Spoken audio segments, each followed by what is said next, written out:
What is the reaction to what happened with Osama bin Laden in the Middle East? Does this change at all the math that we're looking at? Does it change the game? Joining us is Saab Masood, SM Advisor Group CEO, here on set at the big board with me, and also on the phone from Riyadh, Saudi Arabia today, Bruce Fenton, Atlantic Financial Managing Director. Bruce, we've spoken to you a lot, and I wanted to start with you since you are in Saudi Arabia and ask you, obviously, that is the original home of Osama bin Laden. He had then perpetrated attacks on Saudi Arabia. What's been the talk there today?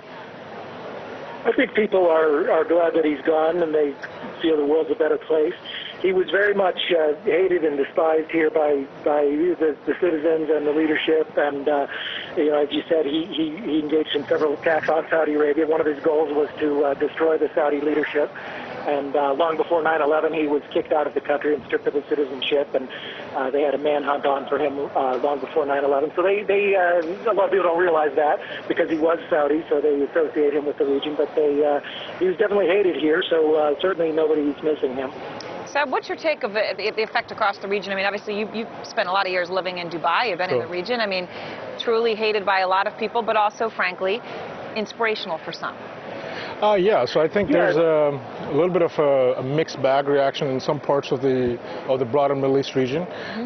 However, I think it's still, end of the day, it's a very personal, it has very personal implications, not really investment implications just yet. Right. I think for us to really look at the investment impact of this event, it has to show up in the numbers. How many terrorist activities are taking place over the last decade versus going forward? How does that play into investability in many of these countries, including Pakistan, Iraq, Afghanistan, which are huge consumer markets, but have been have really suffered because of a lot of this terrorist overhang for a while. So we'll wait and see. And it's interesting, Bruce, because in Saudi Arabia, I mean, we hear so much talk about Al-Qaeda, AQAP, Al-Qaeda Arabian Peninsula, right? I mean, that there has been a lot of activity and groups that it is unclear how much they were directed by Osama bin Laden where he was in Pakistan.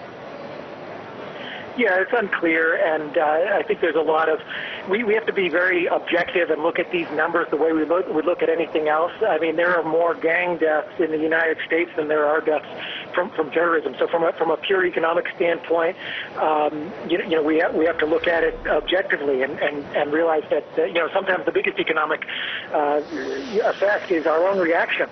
With the billions and billions that we've spent on these wars, which haven't had a clear goal in sight, and also looking forward. Now that he's dead, what are we doing in Afghanistan? How long will we stay there? How much will we spend?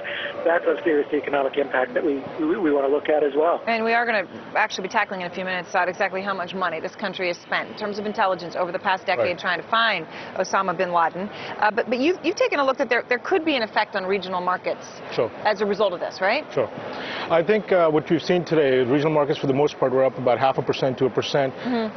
I think it's very similar to what happened when Saddam Hussein was found. So I think it's a little bit of a relief. But at the same token, I would say, for us to really see a fundamental, sustainable uptrend in any of these economies, you've got to really change the dynamics on the ground. Case in point, Sri Lanka. Right.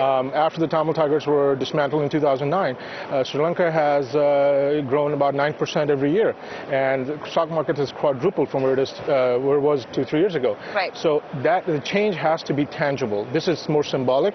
Right. Taking it to the tangible level is really the big question mark. And Bruce, I know you look across the region as well, and to Saad's point, when you look at something tangible, what you really see today is a Pakistani government of completely dubious authority, frankly.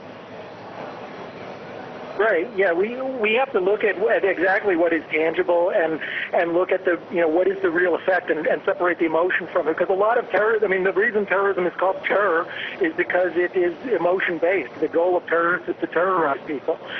They don't have the ability to blockade ports and interrupt trade and do the things that you could do in conventional warfare. So all they can do is terrorize you, and that is a reaction of the people. And we as Americans were terrorized, and we spent a lot of money and probably made some mistakes in the wake of the attacks. Right. And that's exactly what the terrorists want.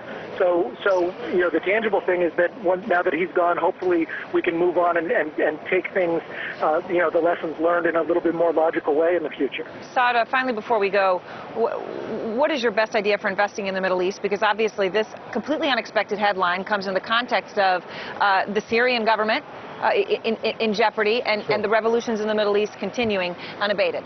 Well, I think you still got to stick with the sort of the oil wealth generating economies. For instance, if you look at the GCC, right. And whether oil is at 150 or 100, they're still well above break even. So Saudi, Emirates, Kuwait. Exactly. These GCC economies are still very well positioned. I think UAE especially because of the valuation discounts. So I think you got to go with that first. All right. Well, thank you very much, Saad. We appreciate it. Thank you. And thanks very much to you, Bruce Fenton, as well, joining us tonight from Riyadh.